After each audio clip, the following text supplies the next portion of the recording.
This video will show you how to create loads for your finite element models in Patran 2010. Now that I have a model in Patran with finite elements defined, I'm ready to define some loads that will be applied to these three blocks that I have shown here. Notice that I've already applied a boundary condition to constrain the bottom face of each of these blocks from translation in all three directions. So looking at loads, some of the options I have are a force, pressure, temperature, inertial load, distributed load, or a total loading. And I'll show the differences between some of these here as we create loads on these blocks. But no matter what type of loading you decide to use in your model, the process in Patran is really pretty similar. So I'll start by creating a force, which is commonly a point load applied to an individual node. So our action, object, and type are create, force, nodal. And I'll begin by giving a name for this particular force, which I'll call force. Then I click Input Data to enter the vector information to define the direction and magnitude of this force.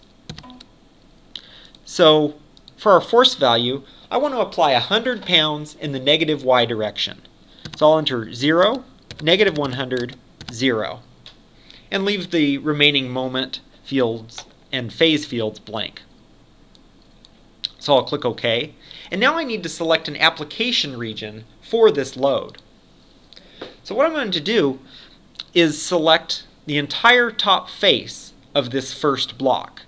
So I'll change my filter here to surface or face, and I can select that top face, click Add, OK, and Apply.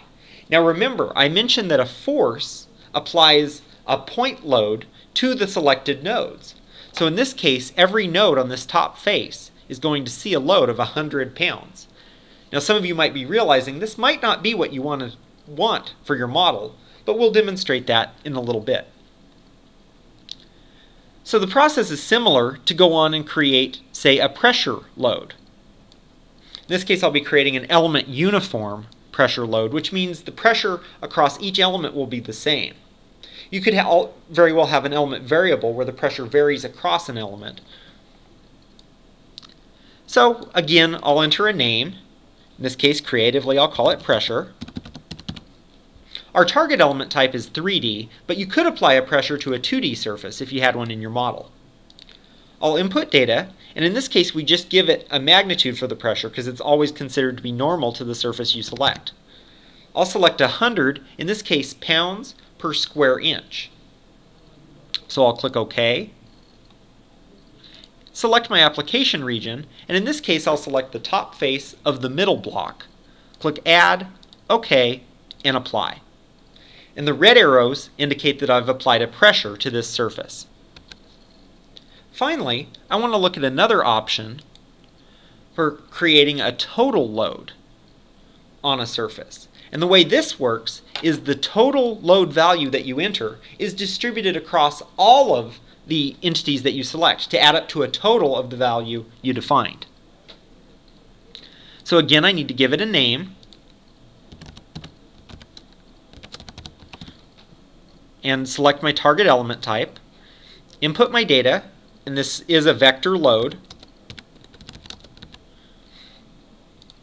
and I'll select my application region as the top face of this last solid.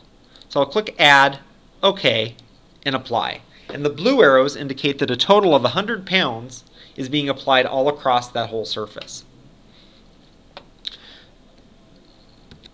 So next I'll analyze this simple model and we'll view the results.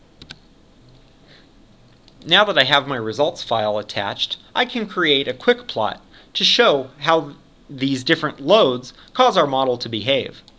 I'll plot my stresses and displacements, and we can quickly see that the pressure loading was significantly higher than either of the other two. Now this is because we have a 10 by 10 block, so there's 100 square units of area there, each of which got 100 pounds of pressure applied to it, resulting in a significant amount of force being applied to this part of the model. Now over here with our force loading, we had each of these nodes along the top, each receiving 100 pounds, resulting in a higher total load being applied to it and some significant visible deformation there, when compared to the total load here, where 100 pounds was distributed out over the entire top face, resulting in significantly less force being applied than either of the other two options. So really the point here that you want to get is make sure that the load and boundary condition that you choose really reflect the actual loading that you're going to have in your model. I just wanted to touch on a couple other of types of loads that you can create in Patran. An inertial load by default applies to all of the elements in the model with mass properties, so you don't need to select an application region. You also have a distributed load, which is like a load per unit length, and then you can group your loads together in load cases. So say you have a loading situation where loads A, B, and C are applied, and then a different situation where you want just B and C applied. You can group those and then run your separate load cases for separate analyses. So the basic process for creating any of these loads is pretty much the same. You'll enter a name, define your data, and usually, if necessary, define where the load will be applied by selecting your application region. Finally, the last thing I want to show you is that you can modify your existing loads in your model by selecting Modify from your LBC actions and then choosing the type that you want to modify. And any of the existing loads that you've defined in your model, you can select here and then modify their data or their application region as necessary. So hopefully this just gives you a brief introduction showing you how to create loads, and this will let you create the types of loads that you're looking for in your finite element model.